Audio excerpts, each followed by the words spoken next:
Welcome to Pat's Cast, the unofficial Regina Pats podcast. I'm Matt. I'm Chris. And this is our episode for February 16th, 2019. For Robertson, left circle, shot from Williams, hit the post short side. Oil Kings on another chance, great save Paddock, and then Brady Punto makes a glove save in the crease. Middle point for McDonald, whipped on a one-timer. Carter Masters got a breakaway shorthanded. He's straining on Scott, shoots and scores! Carter Masters, shorthanded goal, and the Pats lead 3-0. And that does it. A 32-save shutout for Max Paddock. Pats win 4-0.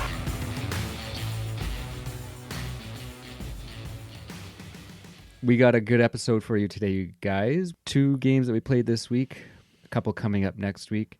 We're going to start off with just a little shout out, though. We want to bring to your guys' attention, if you haven't seen it yet, we did a guest spot on the Rebellion Brewing podcast. You can find them on Twitter at RebBrewRegina. Unfortunately, it was just me that was on the mic. He only had set up for him and the host, Matt Barton, and myself. Chris was there. It was a good time, hey? Drank some beer, learned some new things about beer. Yeah, it was fun, definitely. I've been listening to their podcast lately just to get some new information on beer and what's out there in the craft brewing scene, rather than just drinking the same old lowest common denominator, as you called it, which is totally fine. You know, you go to the beer store and you just pick up whatever's cheap on sale, right? Right. And I think that's kind of like I don't do New Year's resolutions, but it's like, I got to start drinking some better beer this year. So, well, and it's easy to do around here. We have such great availability between Rebellion, just because we talk to them, but the craft scene in Regina is fantastic. Yeah, it's growing, right? So lots of options out there. So you're really kind of limiting yourself if you just stick to the normal. Same old. But I know you started with when we first started bringing beers over, it was the Bud Lights and Coors Lights, and yeah. So no, I'm happy to see you expanding your palate a little bit. Tonight we're drinking the Hazy IPA from Rebellion. What do you think about it? So you're kind of newer to the IPA scene, right? Yeah, and they're always a little hoppy, little tart for my kind of liking, but this one's not bad. It's a New England IPA, so it's not as heavy on the hops and stuff. So it's It's kind of more entry level IPA, so I don't mind it. It's, it doesn't linger as long. Yeah, So good brew. They have lots. I think they say to start, if you're kind of venturing into the craft beer world, to start with their lentil. That was a little bit lighter. The lentil is just your normal kind of Pilsner kind of brew, and then their IPA is pretty strong, their own IPA. Yeah. And that's a little much for me right now, but you'll get there. Maybe in the future, yeah. But check them out. They have a really nice tasting room. Lots there on tap you can try. I'm sure they'd let you try all sorts of stuff. Yeah, they try a little bit of everything, and they got lots of new things coming out every once in a while. They have special. They experiment a lot, it seems like. So yeah, they're always doing something new. You know, they have limited kind of runs of different brews, and so you go there and there might be something you never heard of. Give it a whirl, and it might not be back again. So check our guest spot on there. We basically just talking about what we're doing here, and talked a little bit about beer and the Pats and promoting ourselves a little bit. Take a listen and tell a friend too. I mean, that's ultimately what we're trying to get out of this, was to grow it a little bit and just expand the audience a bit. So absolutely. I know some of the listeners have been waning off since the on ice success has struggled a bit in the second half, but whatever. We're in this for the long haul. We're enjoying doing what we're doing. So. Exactly. Yeah, we're happy with it, and the team is, frankly, I think the team's exciting right now to be watching and starting to get to learn. And all right, let's get on to the games though. Edmonton rolled into town. Now they have a whole list of excuses as to why this game went the way it did. I didn't realize it was a 3-3 because it's Friday night, so you don't expect a 3-3. Kind of a funny 3-3, right? Yeah. You're looking at they went Brandon, Moose Jaw, and then back to Regina. But a Wednesday, Thursday, Friday, 3-3. So I didn't even think they'd be on the back end of a 3-3. Yeah. So unusual for them. They were tired. Well, Trey Finch-Wolanski didn't play. Quinn Benjafield as well. They were playing with a bit of a B team, but we played them really well. Regardless of who was out there for them, our players looked fantastic, and top to bottom. We're looking at the goal scorers, your rookies scoring. Max Paddock, obviously, with the shutout, played really well. Usually we've been talking about how slow we're starting, but in this case, we did a little bit. First few minutes. A couple scrambles right in front of the net. They should have had a goal. The guy put it right through the crease behind Paddock. Yeah, we got a little lucky there in the first few minutes, but after that, I think we really took it to them. Yeah. I don't know if they just sort of got deflated after that and didn't score, and they just lost shut it down. Lost their momentum. Fun game to be at. That's the team we like to see. I don't care who was out there for them. That's their problem. Yeah. We showed up. We played the game. Exactly. Right? So yeah. They can make up all the excuses they want, but we played really well. I was really happy to see it. The goal scorers again, rookies you're looking at. And that's what we were sitting around tonight, starting to look at stats of former players last year and the year before who are really good. I'm thinking Adam Brooks, Habel Gawaks, Brett Leeson. These guys scored 4 or 5 goals their first year. Next year, they maybe scored total of 15, 20 points, and then it came on when they're right. When they're in their 18, 19-year-old bodies, right? Just think of these guys. You have Cranes and Massiers. Massier, not Massier. Yeah. I'll have to change how he's saying his name. Garrett Wrights, Dubinsky. Yeah, they get a few goals here and there. You can't expect all these guys to be top of the food chain as a 17-year-old, like the high end guys that we are seeing, like the Docs and the Byrams. Not everybody can be like that. There's nothing wrong with only scoring a few goals as a 17-year-old. You just progress, get better as 18, get better as 19, even, right? Yeah, exactly. They're basically where they should be. Yeah. So this team is performing. If you can get to double digits as a 16, 17-year-old, that's pretty good. Absolutely. For goals, right? Yeah. Alkamov looked really good in the Edmonton game, and he didn't score a goal, but he was buzzing. He had lots of chances. Yeah. For a guy that didn't score, I thought I had to give him a little bit of a shout out. He looked real good. Yeah, the team looked good. It was a fun game to be at. I liked the nicknames on the back. It was kind of fun. Some of them were good. Some of them were the same old. The ones you'd expect, just Craner, those kind of names. But I liked Papa Poots. That was the best one, I thought. Do you think I really like Nighthawks? Yeah, Nighthawk. Yeah. Nighthawk? That's badass. I like that one. Overall, anything else you good want Friday to say night about it? game. Yeah. So it was fun to go to. Yeah, I'm happy with it. Good experience all around. Then, okay, tonight's moving into Moose Jaw. Kind of not so great. Ooh, yeah, it was kind of flip with the switch here. Like we looked at the other side of the coin.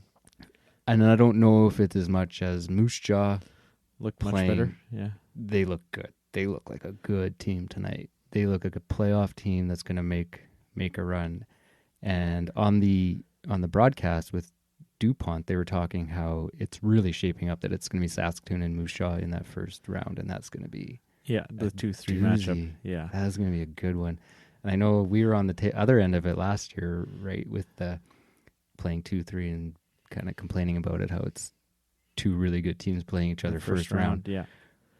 But on the outside looking in, as a fan of WHL, that's a really good series. Yeah, if we see a series similar to what we played against Swift Current last year, mind you, it was an odd series because both teams, when they won, they was like blowouts.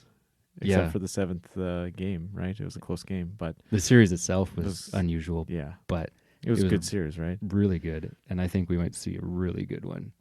And Moose Jaw's, they've got some games in hand. They've fallen back. Saskatoon's been real hot lately. Saskatoon's looking fantastic. Yeah, that's what I mean. Now. These are two teams that look really good. It's going to be a good series. Moose Jaw can make up some points, but it might be a little tough to pass them if Saskatoon doesn't cool down. Yeah. The goals Moose Jaw had on us were nice goals. They had a couple nice shots and nice passing. And that snipe by, I don't remember who it was, but top corner. Oh, It was an inch under the bar, and it was like half an inch inside the post. I don't even think it moved the twine. It just hit the corner and fell out. Yeah, really nice. Nice goals by them. But that being said, we had some, as bad as we were playing, we had some nice looks. We had our opportunities to actually bring this game back. We can talk about the goal. I've never, ever seen a goal like that, the first goal. Live, yeah. Yeah, you see replays or And this highlights, or that, yeah. highlights. I've never seen that. We were kind of just settling down and talking and drinking some beer and stuff like that, and all of a sudden, what? How'd that go? Yeah, we're like, Following and okay, and then yeah. we rewound it a couple times there. And it's like, that was a nice feature. Yeah, back. yeah, What? watching the access feed Yeah. tonight.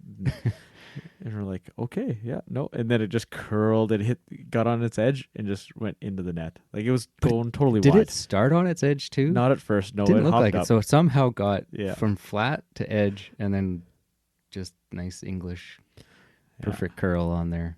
So And then Puto did play it with his stick there. So I think the refs were contemplating reviewing. I don't even know if that's reviewable or not, but he did play it a bit with his stick. Like he did get a piece of it, but they determined it wasn't control. And they didn't blow it dead during the play, so you can't really go back on that kind of thing, I don't think. Yeah, and then ultimately, 5-3, just had some opportunities. Scored when we need to. Power play got some goals. Yeah, we were hanging around again. We played. Yeah. We were not good at all. We did not play a very good game at all. No, and not we at got the 5-on-3 goal, kind of gave us some life, and then they came back right away after that. Moose Jaw is a good team. I wasn't totally expecting to win this one. It was closer. It kind of ended up closer in the end than we were thinking. I thought, this game, we were. How's that AFL game? Yeah, we flip over to the football game. We're watching that for a bit. And yeah, because I was worried about how this was going to go. But third period turned it around a little bit. Overall, ended up being entertaining. The thing is, this rivalry's heating up a little bit again. It was getting a little rough and chippy out there. Some high sticks, some hits from behind. Some rough little scrums there. Yeah. And we play them quite a bit here coming up. Like we play them again next Saturday. Playing them next week on CHL Showcase. That's a nationally televised game. Yeah, there might be some rough stuff. I would say arguably our biggest rival, Swift Current, next year moving away to another division. Someone else has to step up to that. And I'm more than happy to see Moose Jaw come back into that role because that was a good one, and it has dissipated a bit. It has a bit, yeah. Swift Current took over for it. I don't know who Moose Jaw moved on to, if it was someone else, Brandon or Saskatoon, I'm not sure. But we are happy to see them, and it's just such a good rivalry in the past, and it's situated that it should be 45 minutes down the road. So it'd be great to get that one back. Anything else you want to say from that game?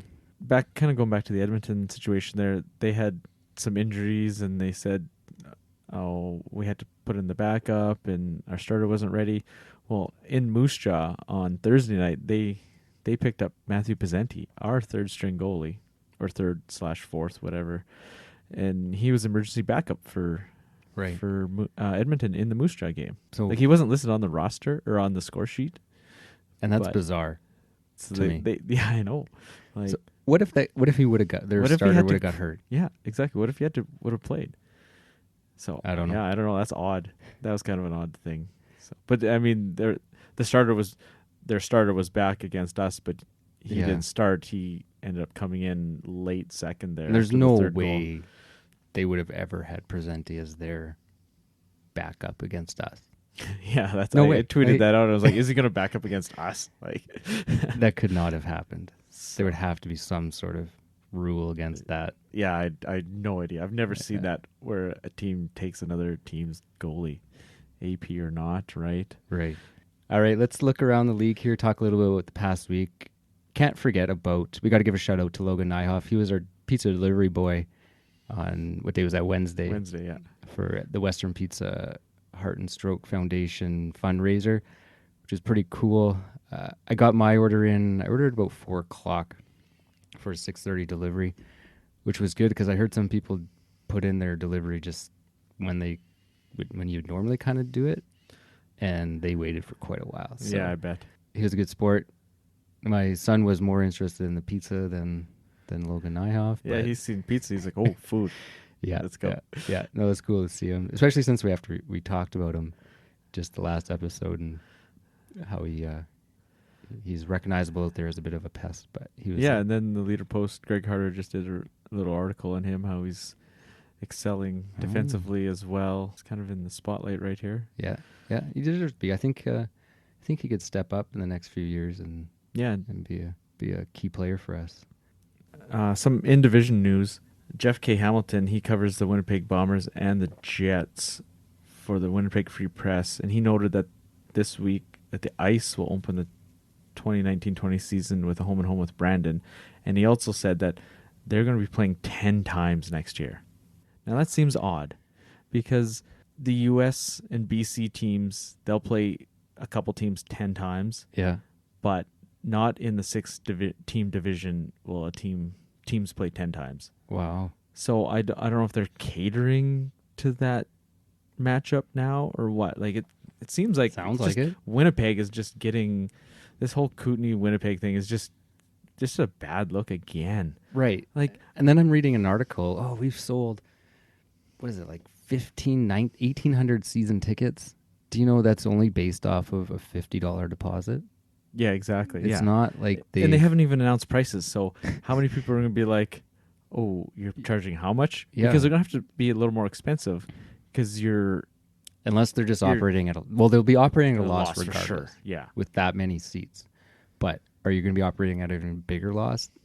They would be foolish to charge too much when you're looking at, like how we talked about last episodes, competing indirectly or directly, even just on a financial level with the AHL. Yeah, I have no idea what they're going to charge, but yeah, people are just putting down a $50 deposit and saying, "Okay, I'm in."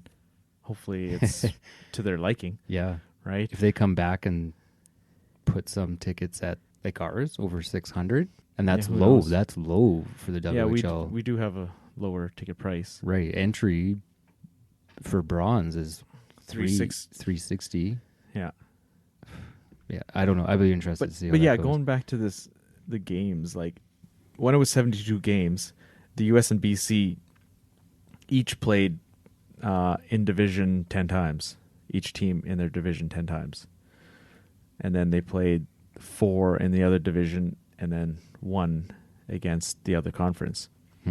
When you go and look at the East with the 6-team division, like this year was 68 games, you're playing 3 teams 6 times and 2 teams 8 times. So I don't know how Brandon and Winnipeg are playing 10 times. Like they're just kind of catering to that. That doesn't seem... Kind of the crummy thing is if Kootenay Winnipeg sucks as bad as they did this year, oh yeah, they're hopefully not they're that better. great. Brandon's going to be the guy that gets Exactly. better off.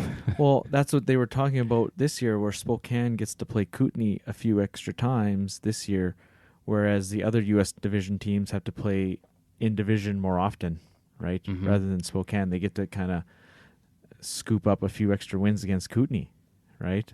So it's a little, the schedule isn't even, right? Dub problems. Yeah. It's a huge... You look at geographically how big this league is. It's massive. For sure. But I don't understand why Brandon and Winnipeg are going to be playing 10 times next year. Yeah. That makes no sense whatsoever. Yeah. Especially when we don't even play one team 10 times. You're only playing 3 teams 6 and 2 teams 8 times. Yeah. So I don't understand that. But the schedule's not out, so I don't know how he knows this. It's one more home game for each. Right? So it's another home between... Yeah. Yeah. But less travel, right? Yeah. You're not going to Regina or Moose Jaw an extra time. You're going to Winnipeg or to Brandon from Winnipeg, right? So I don't know. That seems kind of odd to me, but we'll see what happens here. It is a bit odd. I agree. Speaking of which, we do play Kootenay on Wednesday, which is a team we need. We need to win this game. So when we say we need to win, really, what are we playing for right now? To me, as Scott on Twitter pointed out, if we pass PG, who they're only 3 points ahead of us right now, I don't know what they're doing tonight. If they win, maybe it'll be a few more, but it could be the difference between us being the 3rd worst to the 4th worst. Yeah, if we pass PG, we'll be 4th worst. Which takes us out of our, well, not us, but our pick out of the draft lottery, and essentially could screw Saskatoon a little bit. So anytime we can screw anyone in our division, that we should be playing for that. Yeah, definitely. The more wins we can get, the better. Like I'd like to see 20 wins, and I was kind of on the fence. I don't know if that's going to happen, but with the last couple wins on the road trip and then one against Edmonton here, we're close hitting that 20-win mark because it's been a while since we've had less than 20 wins in a season. It's been a long time. And if anyone, is not thinking that we're playing for anything, this team doesn't have anything, just think about that. So if you're looking down the line, this week or this year's draft has this Matt Savoy or whatever his name is trying to be eligible as a 15-year-old. And I know it's early, but when you start seeing guys being granted this eligibility, they should be something. There's something, right? Yeah, there's something there no matter what, right? So he could be... So if Saskatoon picks him up next year... And I don't want to make comparisons. I don't know the kid. I've seen minute highlights, but if he's someone that can be granted this exceptional status, you're thinking he's a next Crosby, McDavid level player. Yeah, and nobody's been granted it in the WHL, so he would be the first if it does happen. So he's obviously got some exceptional status. We don't want that guy in our division. Yeah. We want him out in PG. Exactly. So if we can take out our pick from that, from Saskatoon, that pile from Saskatoon, yeah. that's what we're playing for now, folks. So we need to get these wins against the Cooney. Prince George, they're tied 2-2 right now against Victoria. Okay. Mid-second period, so lots of game left. But they've been really struggling lately. They just fired their coach. When we did our road trip out there, they were sitting at I know it was earlier in the year, but they were sitting at a decent spot. So they've really fallen off. Yeah. That is our Wednesday game. Friday we're playing Calgary. Seen them a few times lately. Yeah. So I'll see what happens if it's like that last home game. It was ugly. Yeah. But if it was the road game, we looked much better on that road trip. Yeah. It depends who shows up for us. What Pat's team shows up. Exactly. We have the ability. I honestly think we have the ability, paired with the other teams maybe taking us too lightly, to beat any team right now. Takes a game off. Right? We can beat any team. We'll see what happens on Friday. And then... quick turnaround. Yeah, just remember Moose Jaw on Saturday is a 2:30 game. And that's the CHL Showcase. So those games are 2:30 in the afternoon, regardless where they're played. So today's was Halifax. So that's 4:30. So, it's not that it's bad times, but whatever time division you're in, you're playing at 2:30. Yeah, it's to go before the NHL game. Yeah. Get it on before the NHL game. Get it done and get it out of the way. Yeah. We'll see how that goes. Could be, like we said, could be a bit of a dirty one. Yeah, there's some some stuff brewing. Exactly. Woo got high stick there. Looks like he got shot. I thought he. But then he scores on the power play. Yeah. So he's over there bleeding out, apparently dying, like someone shot him. And then he's back. Oh, I'm fine. Scoring goals. It's 4 minutes. Yeah. Okay, I'm out there. Yeah. I'll go on the power play and score. He's probably easily my least favorite player on that team. Langan. He reminds me of Steve Downey. He kind of looks like Steve Downey. He's got some skill, and he's pretty greasy too. Like he just hogtied Crane around the neck and threw him down, and then after they hit our guy late. Yeah, after the whistle, they hit Crane after the whistle, and he gets up kind of like, "Oh, what's going on?" And Langan just rolls right in and grabs him around the neck, throws him down. Like, you don't think you're going to take a penalty? So that's 5-on-3. Then we get that goal. So that was nice. But should be a good game. Get a national exposure. We get 2 of those this year, so that's kind of cool. Yeah, definitely. Looking around the league, there were some key matchups this week. Red Deer, who really played kind of poorly against us, they actually were in a bit of a slump heading into their U.S. road trip, but they've had some success. They went into Everett, beat them in, was it overtime or shootout, but they ended up beating them 2-1. That was, looking around our division, PA and Brandon. So PA lost to Brandon on Friday. In overtime. And are currently playing them tonight, and the score's sitting at... Oh, they lost again in Brandon. Lost again. 6-3. So they lost a home and home, so that's 2 losses in a row for PA. Against not a great Brandon team. Yeah, that's a little surprising there. Saskatoon's not going to catch PA, I don't think, unless PA really tanks here. Well, Saskatoon's a hot team. I'd be. Ian Scott's still out with PA. He did not play tonight. He wasn't even in the lineup tonight. Okay. Injury? I'm just looking. Something? Maybe. I'm just Okay. looking at the Okay. score sheet here. He was not on the score sheet tonight. Okay. Well, I didn't realize that. No, neither did I. Okay. So. Okay. And Friday night, he was not in the net either. Friday night. So other news that I heard, I was listening to the Pipeline Show, and Guy Flaming had Bill Wilms on, and he's the color guy for the Giants, and he was part of the Shaw, WHL and Shaw broadcast all the time. Like, he did tons of those playoff series and games, and they were chit-chatting, and they said, have you heard any rumors of a TV deal coming? And both of them were just like, yeah, no, none of us have heard any rumors. So that's a little disappointing to hear. Like, there's still going to be I assume there's still going to be an online feature next year. To what extent that is, we don't know yet, but it sounds like there's no TV deal coming next year at all. And that's pretty disappointing. So, and both of these guys are pretty connected. Like Guy Flaming, he does color for Edmonton, and he's pretty connected. Like, if we don't know something, that's to be expected. Yeah. We don't know much at all. But yeah, if they don't, that's like Bill Wilms is like really connected in the WHL, and that's what's scary. They've partnered. The New Line got bought out by a good established company. They have, but so yeah, that's separate though, right? That's the online thing. So we'll see what happens. That it could be that they're so big and they think.